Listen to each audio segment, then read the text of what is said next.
Hello guys! In this video I'm going to show you how to find different baby names on the Pregnancy Plus application.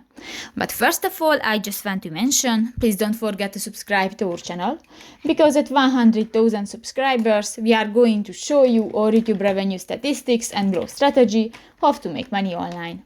So let's jump into it. First of all, open the application on your device. New, click to the baby icon next to the Today button at the lower bar on the screen and go to the last option, the baby names.